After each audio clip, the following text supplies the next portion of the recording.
and welcome to Introduction to Functions in Python Programming. Basically, in this lesson, we will learn how to organize our code using functions. A function is a block of code designed to perform a specific task. As you will see, functions will let you do roughly the same calculation multiple times without having to duplicate your code. So let's look at an example. Our example is a function called add3. The function below basically adds 3 to a number and returns the result. I repeat, the add3 function will accept any number, add 3 to it, and then return the result. Now, from the function above, we'll say a function has basically two parts, a header and a body. Let's look at a function header. The function header defines the name of the function and its arguments. So there are some few things about the header.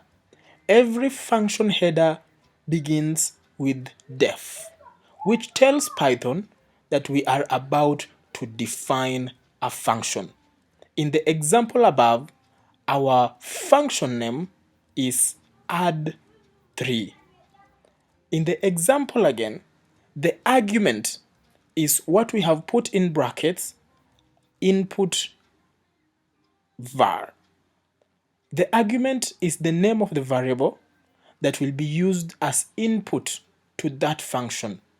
It is always enclosed in parentheses that appear immediately after the name of the function.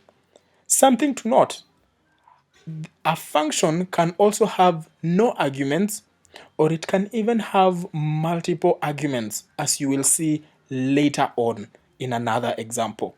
And finally, for every function, the parenthesis encloses the function arguments must be followed by a colon. That is what is composed in a header. Next is the function body. The function body specifies the work that that function will do. So these are the things about a function body. Number one, every line of code in the function body must be indented exactly 4 spaces. This is because Python is very, very strict about the indentation of the code. You can do this by pushing the spacebar 4 times or by hitting the tab button once on your keyboard. Next is the function does its work by running all of the lines from top to bottom. It takes the argument as input, which is in the example that we have above, input var. Then the function creates a new variable, output var. With the calculation, output var is equals to input var plus 3. Of code called the return statement just returns the value in output var as the function's output. The code cell above, as we have used in the example, defines the function but does not run it. The details of the function body will make more sense after our next example when we have run it.